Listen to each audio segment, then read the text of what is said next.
오늘 평범함 속에 담긴 신앙 오늘 세 번째 시간, 이삭은 거기에서 옮겨 또 다른 우물을 봤다라는 제목으로 하나님 말씀을 전하도록 하겠습니다.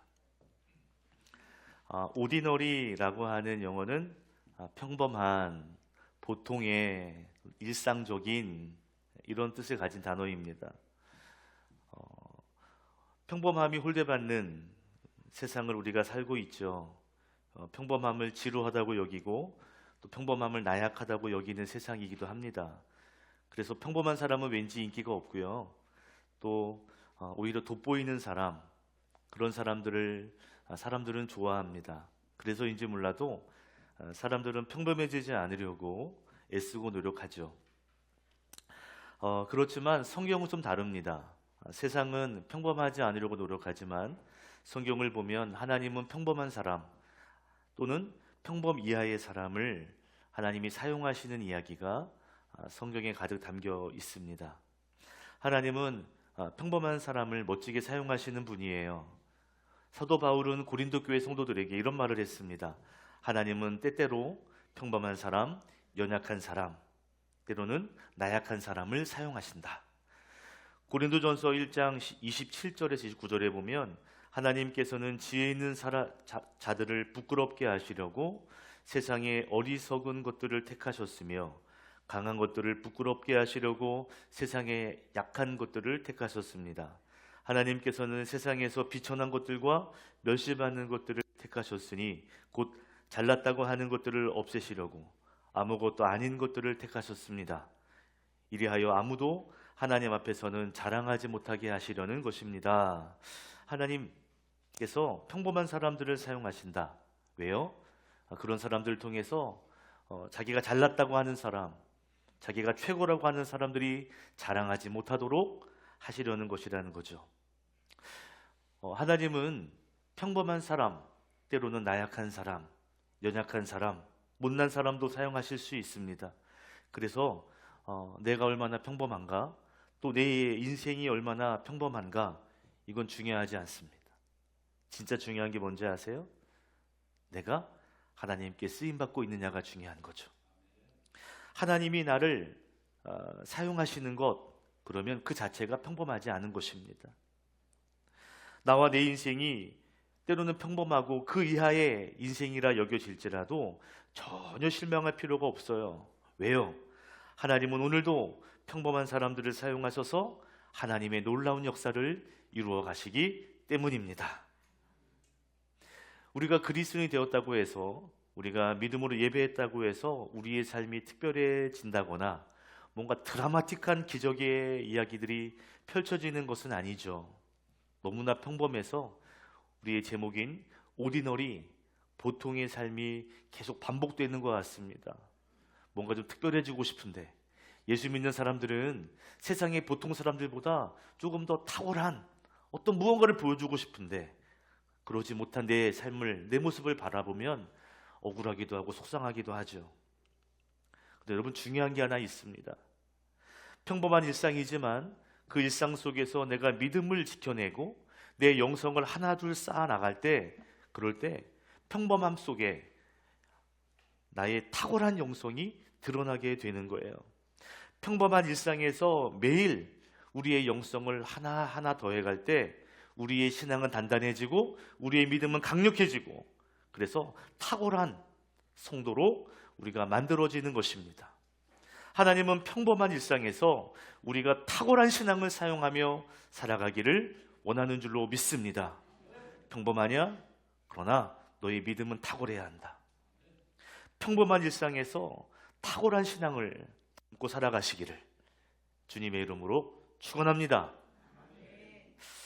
오늘 우리가 읽은 성경 말씀은 블레셋 사람들이 이삭이 사용하는 우물에 흙을 덮어버리고 추후에는 이삭이 새롭게 이사하고 새로운 우물을 계속 파야 되는 그러한 이야기가 기록되어 있습니다.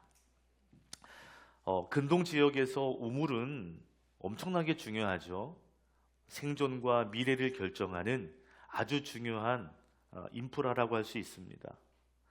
생명을 유지하기 위해 농경의 삶, 목축의 경제를 지켜내기 위해서는 반드시 필요한 게 우물입니다.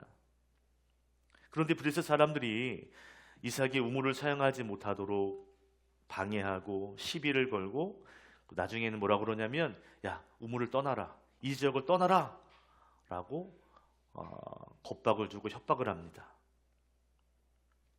이 우물이 아브라함이 팠던 우물이었음에도 불구하고 오히려 블레셋 사람들이 이렇게까지 이삭을 몰아내는 이유가 있었어요. 그 이유는 100배의 축복을 받은 이삭이 또 미웠던 거예요.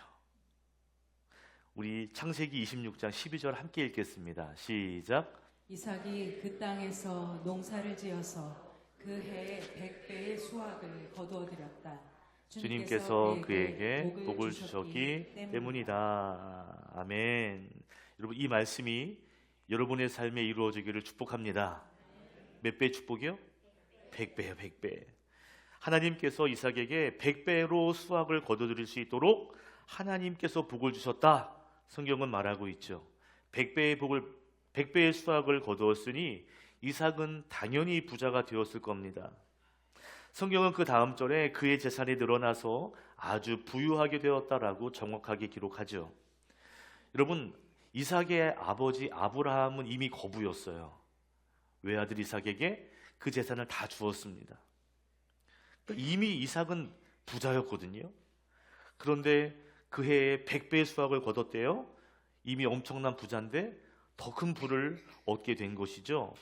부자였는데 더 큰 부를 얻었으니 얼마나 큰 부자가 되었겠어요. 아마 사람들이 이래서 이삭의 삶이 평탄했을 것이다 라고 말하는 것 같아요. 그런데 여러분, 이렇게 큰 복을 받아도 어려움이 없는 것은 아닙니다. 사돈이 땅을 사도 배가 아픈 법인데 여러분, 이삭이 복을 받으니까요, 주변에 사는 블레셋 사람들이 이삭을 얼마나 시기하는지 의도적으로 시비를 걸고 싸움을 걸어옵니다. 시간이 지나면서 협박도 해요. 떠나라.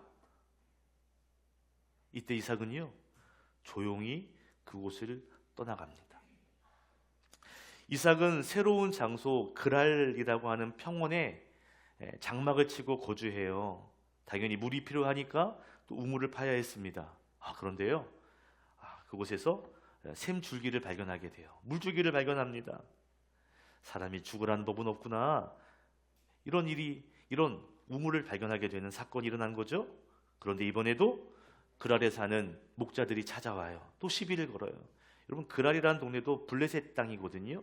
여전히 블레셋 사람들이 찾아오사는 이 우물은 우리 것이다 라고 우깁니다. 내가 여기에 물이 있는 거 알고 있었는데 안 판 거야. 네가 팠다고 네 게 아니야. 말도 안 되는 시비를 걸더니 또 나가라는 거예요. 이번에도 이삭은 그 자리를 두고 떠나갑니다. 첫 번째 우물을 팠을 때 그랄 사람들이 찾아와서 막 다툼이 있었거든요. 또 그때 사람들이 찾아와서 막 시비를 걸고 여전히 자기 것으로 우기고 말도 안 되는 말을 하고, 얼마나 그 다툼이 심했던지 첫 번째 우물의 이름을 에색이라고 지었어요. 그 이름은 다툼이라는 뜻입니다. 얼마나 심하게 다퉜는지 우물의 이름을 다툼이라고 줬다니까요. 이삭은 그 우물을 포기하고 다른 곳에 가서 또 우물을 팠죠. 또 샘이 터졌습니다. 그런데 또 그랄에 있는 목자들이 와서 시비를 걸었어요. 결국 또 거기에서도 떠나게 되는데요. 그 우물의 이름을 신나라고 했어요. 신난다, 신나가 아니라 히브리어 신나는 대적하다, 반대하다 이런 뜻이거든요. 얼마나 반대가 심했든지 신나라고 줬습니다. 결국 이삭은 또 이사를 해야 했어요. 그리고 또 우물을 파야 했습니다. 그런데 이번에도 보란듯이 샘물이 터져요. 그런데 이번에는 아무도 찾아와서 시비 거는 사람이 없어요. 그래서 그 우물의 이름을 르호봇, 우리말로 하면 장소가 넓혀지다, 하나님이 우리를 번성케 하셨다라고 이름 지었습니다. 지금 성경은요, 이삭이 계속 이사하는 모습을, 또 우물을 파는 모습을 보여주고 있습니다. 여러분, 지금 이삭이 계속 이사를 하고 있죠. 제가 웃자고 만든 건데요. 웃어주세요. 웃자고 만든 건데 너무 이사를 자주 하니까 악이 생긴 거예요. 그래서 이삭 이삭. 예, 이삭이 된 거죠. 이삭은 정말 이사의 달인이지 않았을까 싶어요. 그런데 이삭이 이사를 많이 한 것은요, 자기 의지가 아니었잖아요. 싸우니까 또 밀려가지고 어쩔 수 없이 오늘 본문의 배경이 되는 브엘세바까지 오게 됩니다. 여기까지 오는 길은 쉽지 않았습니다. 그렇지만 이삭은 다투지 않았고 이삭은 모든 우물들을 양보합니다. 사람들이 우물에 흙을 부어도, 그래서 우물을 막아버려도, 또 새 우물을 팠는데 자기의 것이라고 우기며 그 우물을 빼앗아도 이삭은 조용히 양보하면서 떠납니다. 그는 저항하지 않고 그냥 이사할 뿐이에요. 이렇게 이삭이 이사를 양보하는 이유, 이삭이 양보하고 떠나는 이유는 100배의 축복이 주는 여유 때문이 아닙니다. 그의 기질이나 좋은 성품 때문도 아닙니다. 이삭에게 가장 중요한 것이 있었는데 그것이 뭐냐면 하나님을 가장 귀하게 여기는, 하나님을 가장 존귀하게 여기는 믿음이 있었기 때문입니다. 그래서 생명과 생존이 담긴 우물도 기꺼이 양보할 수 있었던 것이죠. 22절 말씀을 읽겠습니다. 시작. 이삭이 거기에서 옮겨서 또 다른 우물을 팠는데 그때에는 아무도 시비를 걸지 않았다. 그래서 그는 이제 주님께서 우리가 살 곳을 넓히셨으니 여기에서 우리가 번성하게 되었다 하면서 그 우물 이름을 르호봇이라고 하였다. 아멘. 여러분, 이삭이 첫 번째 팠던 우물을 뭐라고 그랬죠? 에색, 다툼이라고 지었습니다. 두 번째 우물은 신나, 대적하다, 크게 싸우다 라고 지었습니다. 세 번째 우물을 팠는데 다툼이 없어요. 싸울 일이 없었어요. 그래서 우물의 이름을 안싸움이라고 짓지 않아요. 우물의 이름을 좋아, 평안해 이렇게 짓지 않았어요. 우물의 이름을 하나님께서 살 곳을 넓히셨다, 하나님이 번성케 하셨다 라고 하는 뜻의 르호봇이라고 지었습니다. 싸움이 아닌, 싸움이 없는 이란 뜻이 아닌 하나님이 넓혀주심이라고 지었다는 것입니다. 이삭은 세상의 방식으로 대처하지 않았다는 것을 보여줘요. 하나님의 방식으로 대처했다는 것을 이 르호봇이라고 하는 단어가 보여주는 거예요. 나는 세상의 방식으로 살지 않아. 하나님이 넓혀주시는 거야. 하나님이 나를 책임져 주시는 거야. 인생은 그런 거야 라고 고백하고 있는 것이죠. 이삭은 이미 부자였습니다. 블레 사람들이 시비를 걸고 나에게 싸움을 걸어올 때 충분히 저항할 수 있는 힘이 있어요. 돈이 있는데요, 힘이 있는데요, 이미 아버지 때부터 갑부였는데요. 그런데 그런 여유가, 여력이 있었으면서도 그들과 대항하지 않았던 이유는 뭐냐면 하나님이 내 인생을 책임지고 계시다, 하나님께 인생을 맡겼기 때문이에요. 다시 말하면 내 인생은 우물에 있는 것이 아니야. 내 인생은 하나님에게 있는 거야. 이게 분명했기 때문에 우물 갖고 다투지 않았다는 것입니다. 오늘 첫 번째 나누고 싶은 메시지가 있어요. 여러분, 일상에서 우물보다 하나님을 믿어야 합니다. 하나님을 믿으라. 본문을 보면 이삭이 우물을 빼앗길 때마다 공통적으로 나타나는 반응이 있습니다. 그 반응이 뭔지 아세요? So cool. 쿨해요. 빼앗으려고 하면 가져. 또 떠나는 거예요. 또 우물을 파요. 내 거야. 가져. 떠나는 거예요. So cool해요. 여러분, 이사가 자주 있잖아요. 이건 굉장히 불편한 일입니다. 저희 아버지에게 들은 이야기인데요, 옛날에는 막 전세를 막 올리고 그러니까요, 6개월마다 이사할 때가 있었대요. 6개월마다. 그 아버지가 항상 그래요. 6개월마다 이사를 가는데 이사가 장난이 아니다. 이사하기 싫어서 집 샀다. 소원이 집 사는 거였어요. 맨날 이사하는 게 힘들어서. 주인이 갑질을 하니까, 나가라 그러니까 이사가 너무 힘들었던 거예요.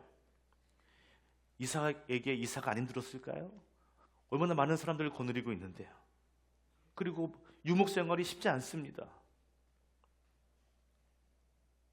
그런데 여러분, 그렇게 이사를 자주 하는데 이삭이 그 안에 그들과 싸웠다라는 표현이 한 번도 없어요. 다투었다? 이런 얘기가 없어요. 그냥 다툼이 일어날 때 이삭은 조용히 포기하고 가는 거예요. 싸울 힘과 여력이 없어서가 아닙니다. 이삭에게는 그런 방식에 관심이 없는 거예요. 세상 사람들은 우물을 가지고 우물을 차지하기 위해 힘을 걷고 목숨을 다하지만 이삭은 그게 중요하지 않거든요. 하나님이 중요하거든. 여러분, 복이 우물에 있는 것이 아니라 하나님이 주시는 것이다 라는 분명한 믿음이 있으니까 우물에 연연하지 않는 것입니다. 여러분, 이삭은 이미 100배의 수확을, 100배의 축복을 이미 경험했어요. 여러분, 100배의 수확은요, 우물이 좋아서 얻을 수 있는 영향이 아닙니다. 우물이 좋으면 100배를 얻을 수 있을까요? 물이 좋으면 100배를 얻을 수 있어요? 그럴 수 없어요. 기껏해야 2배, 3배, 그것도 많아요. 여러분, 하나님께서 우리에게 100배의 복을 주셨다면 여러분, 그것은 여러분의 노력으로 된 것이 아니에요. 내가 노력하는 건 곱하기도 힘들다니까요. 내 인생에 연봉 2배 올리기가 힘들어요. 죽어라 살아보세요. 그게 가능한가? 쉽지 않다니까요. 100배는 내 힘으로 내 역량이 아니에요. 이삭은 이런 믿음이 있는 거죠. 하나님이 계시면 된다. 우물이 복을 주는 것이 아니라 하나님이 복을 주시니까 야, 이런 복을 받는구나. 세상 사람들은 말합니다. 우물이 없으면 끝이야. 우물이 없으면 망한다. 우물이 없으면 살 수 없어. 그래서 우물을 차지하기 위해 목숨을 걸어요. 온 힘을 다해 싸워요. 그런데 이삭은 하나님이 계시면 다른 곳에 우물 파면 되는 거야. 하나님이 계시면 되는 거야. 이 믿음이 있었던 것이죠. 그러니까 이 믿음이 있으니까 우물에 연연하지 않아요. 다툴 필요가 없어요. 뭐라고 그러면 so cool, 오케이, 갈게. 난 하나님이 계신데 뭐 가져. 이게 이삭의 믿음이었던 거죠. 그럼 질문해 볼게요. 여러분의 우물은 뭡니까? 여러분이 놓치지 말아야지 하고 붙잡고 있는 그 우물이 뭐예요? 일터입니까? 사업장입니까? 아니면 가정입니까? 자녀입니까? 이거 놓치면 죽을 것 같아. 이거 아니면 살 수 없을 것 같아. 그 우물을 바라보며 그 우물에 집착하며 그 우물에 매달리며 살지는 않냐 하는 것이죠.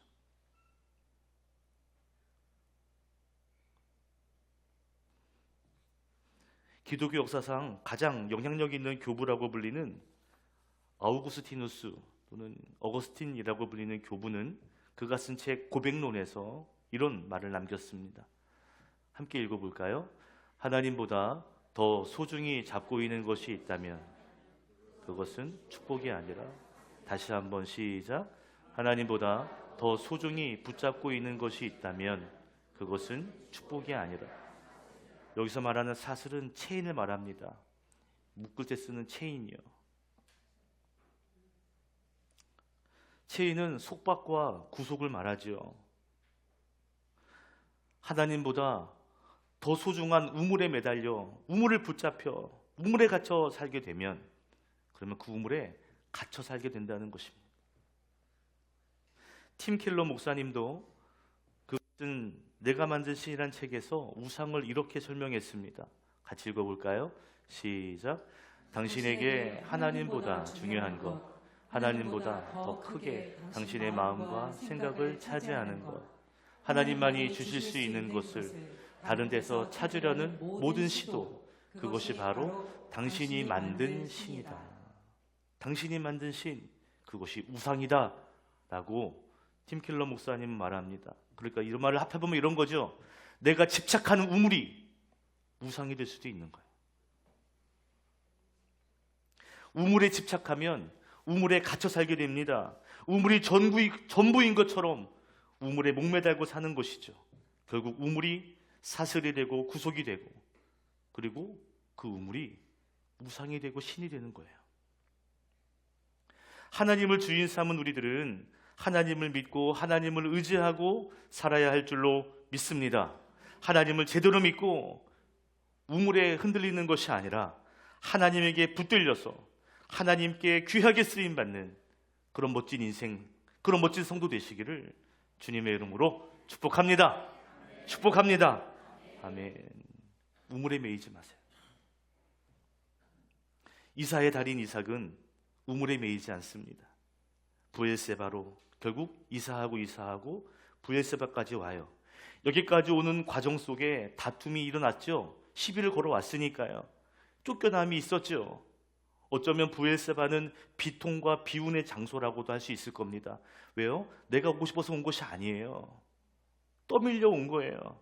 어쩔 수 없이 온 자리예요. 그런데 여러분, 이렇게 이사하고 도착한 이곳에서 이삭은 하나님을 만납니다. 이게 중요해요. 그리고 그 하나님을 위해 제단을 쌓고 하나님을 예배합니다. 더 놀라운 것은 그 브엘세바에서 이삭은 잔치를 베푸는 사람이 되었다는 거죠. 브엘세바가 잔치를 베푸는 장소가 되었습니다. 오늘 나누고 싶은 두 번째 메시지가 있는데요. 두 번째 메시지는 일상에서 삶이 예배가 되게 하라는 것입니다. 삶이 뭐가 되게? 예배가 되게 하라. 설명을 드릴게요. 자, 지금까지 이삭과 다투었던 사람들은 누구였죠? 모두 다 블레셋 사람들입니다. 그랄 사람들도 블레셋 사람들이거든요. 그런데 여러분, 이삭이 하나님을 예배하고 제단을 쌓고 하나님과 인격적인 만남이 있는 그때 그랄 왕 아비멜렉이 유능한 친구 한 명과 그리고 군 사령관을 이끌고 이삭을 찾아옵니다. 그리고 이삭에게 화해를 요청해요. 사과를 하는 거죠. 이렇게 말합니다. 이삭, 내가 보니 하나님이 당신과 있는 것 같아. 하나님이 당신과 함께하는 것을 내가 안다. 그러니 우리가 당신과 싸우면 하나님과 싸우는 것이니 이건 손해가 되는 걸 내가 알겠어. 그러니 우리 평화 조약을 맺읍시다. 우리 동맹합시다. 동맹. 지금까지 우리가 건드렸는데 미안합니다. 다시는 이제 우리 목동들이 사람들이 당신을 건드리지 않겠습니다. 대신 당신도 우리를 해하지 마십시오. 제발 우리를 공격하지 말아 주십시오. 그러면서 정중히 부탁드립니다. 머리 숙여 같이 머리 숙이고 사과를 하는 거예요. 여러분, 지금까지 이삭이 얼마나 당하고 살았습니까? 100배의 복을 받았다고 얼마나 많은 사람들 시기하고 무시했습니까? 아버지가 판 우물을 빼앗겼으니 얼마나 억울합니까? 힘들게 우물을 팠는데 자기 거라고 빼앗아 가면 얼마나 속상하겠습니까? 이삭이 실수한 것도 없는데 쫓겨나야 되고 쫓겨서 결국 이곳에 왔는데 어쩌면 그의 인생은 불편하고 불쾌한 인생이었는데 그런데 드디어 복수할 기회가 온 거죠. 여기에서 거절할 수 있습니다. 너희들 나한테 한 게 어떻게 했는지 알아? 그리고 이제 와서 그런 소리를 해? 야, 됐다. 한 10번 정도 거절하고 100번 정도 거절하고 조금 양보해주고 조금 도와주고 그럴 수 있잖아요. 생색도 내보고 오늘 하루 생각해 볼 테니까 나중에 다시 오세요. 뭐 이런다든지요. 선물이 좀 작아 보이는데 그러면서 큰 소리 낼 수 있는데요. 이삭은요, 그곳에서 잔치를 베풀어요. 30절 말씀 읽겠습니다. 시작. 이삭은 그들을 맞아서 잔치를 베풀고 그들과 함께 먹고 마셨다. 아멘. 성경은 이삭이 잔치를 베풀어 주었다고, 그리고 그들과 함께 먹고 마시고, 그리고 그 다음날 그들은 기쁜 마음으로 언약을 맺고 돌아가게 해 주었다고 말하고 있습니다. 이 브엘세바라는 곳은 이삭의 인생에서 전환점이 되는 매우 중요한 곳입니다. 왜냐하면 쫓겨서 온 곳인데요. 이곳에서 하나님을 만나고 그리고 하나님을 온전히 예배하고 그리고 원수에게 잔치를 베푸는 그런 장소가 되었기 때문이에요. 여러분, 이삭의 이야기만 딱 나온 장은 26장 한 장밖에 없다 그랬잖아요. 이렇게 짧은 26장 한 장에서 계속 나오는 이야기는 이삭이 이삭 그 이야기밖에 없는 것 같아요. 그런데 브엘세바에서 그 어느 날 이사 온 그날 밤에 하나님의 음성을 들어요. 하나님을 만나요. 그리고 그 자리에서 제단을 쌓고 하나님을 예배합니다. 저는 창세기 26장의 하이라이트는 이삭의 이사가 아니라 이삭의 예배라고 생각해요. 그리고 이 이삭의 이 예배의 절정이 뭐냐? 잔치를 베풀어 주는 것입니다. 이 잔치는 화해의 잔치지만 한편으로는 승리의 잔치예요. 한편으로는 예배의 절정인 것이죠. 이삭은 자기의 힘으로 싸워서 이긴 것이 아닙니다. 그는 그냥 빼앗긴 것 뿐이에요. 양보한 것 뿐이에요. 그런데 하나님이 또 이기게 하시는 거예요. 그리고 그 자리는 원수를 위해 잔치를 베푸는 자리가 되게 하시는 겁니다. 저는 이 생각이 들어요. 예배와 삶이 분리돼서는 안 된다. 하나님을 경험한 우리들이 삶에서 하나님을 닮아 있는 모습이 드러나야 되는 것이죠. 하나님이 100배로 은혜를 주시는 그 하나님, 이삭은요 원수에게도 자신의 것을 베풀어 주는 하나님의 모습을 보여주고 있는 것 같아요. 이삭의 잔치는 단순히 먹고 마시는 것을 말해주는 것이 아닙니다. 이삭의 믿음을 말해주는 것이죠. 이삭은 단지 환경적으로만 르호봇 넓어진 것이 아니라 그의 믿음도 그의 마음도 르호봇 되었습니다. 넓어진 거예요. 믿음이 커진 거예요. 강력해진 거예요. 하나님의 임재를 경험한 사람들이 예배를 드릴 수 있고 예배를 드리는 사람만이 이런 잔치를 베풀 수 있는 것이죠. 믿음의 예배가 믿음의 삶이 되는 것입니다. 저는 예배를 드리고 삶이 다른 사람들을 많이 만나요. 진정한 예배를 할 수 있을까요? 예배를 드렸는데 내가 예수님 하나님을 닮지 못하고 있어요. 그게 예배일까요? 찬양 부르고 기도하고 그 자리에 앉아 있는데 그런데 하나님이 나와 전혀 상관이 없어 삶에. 그게 예배입니까? 예배는요 삶을 동반해야 합니다. 삶에 예배의 마음이 드러나야 합니다. 저는 여러분의 삶이 예배 중심이 되고 그 예배 중심의 삶이 잔치로 보여지기를 소망해요. 화해가 있고 용서가 있는 하나님의 성품이 드러나는 삶. 예배는 예배인데 나는 여전히 이기적이고 나는 여전히 용서 못하고 나는 여전히 화해할 수 없다면 우리가 참된 예배자를 할 수 있을까요? 결론입니다. 이삭은 억울한 마음으로 이사를 여러 번 해야 했어요. 그런데 그 삶에서 하나님을 만나고 하나님을 예배했습니다. 그리고 예배의 마음으로 잔치를 베풀고 화해를 이루는 사람이 되었습니다. 하나님은 평범함 속에서도 우리가 하나님을 향한 마음을 지키며 살아가기를 원하시죠. 그리고 우리가 하나님을 향한 믿음을 가진 사람일 때 하나님은 그런 사람을 들어 사용하시는 것입니다. 내 삶의 현실, 내가 갖춰져 있는 여러 가지 일들, 이런 과정들, 이것보다 훨씬 더 중요한 것은 뭐냐면 하나님을 여전히 예배할 수 있는가에 대한 마음, 그 마음인 거죠. 우물이 없어도 예배할 수 있는가? 우물을 빼앗겨도 예배할 수 있는가? 하나님은 그걸 보시는 거예요. 남아프리카 공화국의 넬슨 만델라 대통령의 이야기로 오늘 설교를 좀 마무리하려고 합니다. 여러분, 남아프리카 공화국은요 흑인과 백인이 공존하는, 흑인이 훨씬 많지만 그 나라의 주도권의 90%, 95%는 백인들이 소수가 가지고 있습니다. 그래서 흑인들이 엄청난 차별을 받고 있어요. 여러분, 남아프리카 공화국에 가면, 남아공에 가면 백인들은 엄청 잘 살아요. 그런 동네가 있어요. 군인들이 총 들고 보호합니다.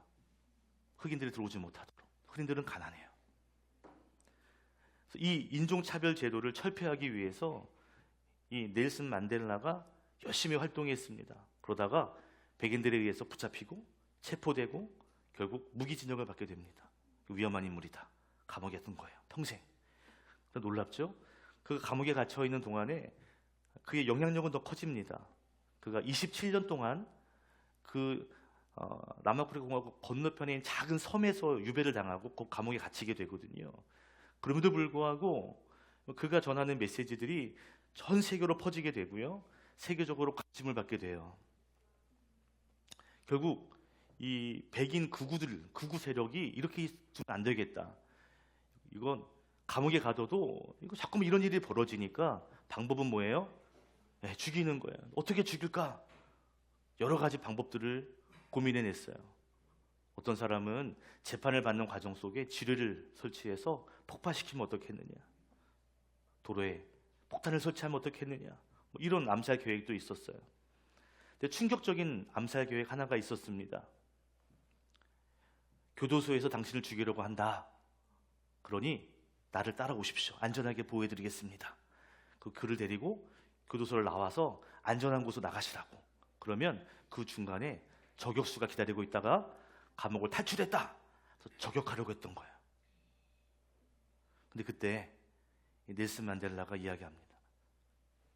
내가 하나님 믿는 사람인데 그런 위협이 있다고 법을 어겨? No. So cool. 괜찮아. 여기 있을게. 그리고 안 죽은 거예요. 나중에 27년의 수감 생활을 마치고 나중에 남우공의 대통령이 됩니다. 자, 여러분이 27년 동안 억울하게 감옥에 갇혔어요. 그리고 이제 나오게 됐고 대통령이 됐어요. 그럼 이제 갈아엎어야죠, 그죠? 세상을 바꿔야 될 거 아니에요. 이때 했던 말이 있어요. 나는 백인들에게 화해를, 그들을 공격하지 않겠다. 복수하지 않겠다. 그들을 용서하겠다. 난 그들과 사이좋게 잘 지내겠다. 백인들에게 해코지하지 않고 복수하지 않기로 결정합니다. 만델라가 감옥에 있으면서 그를 지키던 백인 간수를 변단시킨 이야기, 그 이야기는 너무나 유명하죠. 결국 그의 인생, 그의 용서와 화해를 그가 죽은 이후에 책으로도 이렇게 담아낼 수 있었습니다. 저는 우리의 예배는 반드시 삶으로 동반되어야 한다 라고 여러분에게 말씀드리고 싶어요. 하나님을 믿는 사람은 삶에서 보여지는 거예요. 예배 때 보여지는 게 아니에요. 예배 잘 드리고 기도 열심히 하고 중요하죠. 그것보다 더 중요한 건 삶에서 예배가 드러나야 합니다. 예배가 우리의 삶의 기준이 되고 우리의 삶이 예배가 되어야 하는 것이죠. 만델라처럼 삶이 예배가 되는 저 여러분 되기를 소망합니다. 평범해 보이지만 평탄하지 않은 우리의 인생, 이삭처럼 억울한 일을 만나게 되는 우리의 인생, 그렇지만 이삭처럼 믿음의 방식으로 살아가는 저와 여러분 되기를 주님의 이름으로 축복합니다. 이삭의 고백, 이런 고백이 아닐까요? 이삭은 이렇게 고백하는 것 같아요. 현실의 우물보다 하나님을 더 믿겠습니다. 내 삶이 예배가 되고 예배가 삶이 되는 그런 인생을 살겠습니다. 이 고백이 저와 여러분의 고백이 되기를 주님의 이름으로 축원합니다.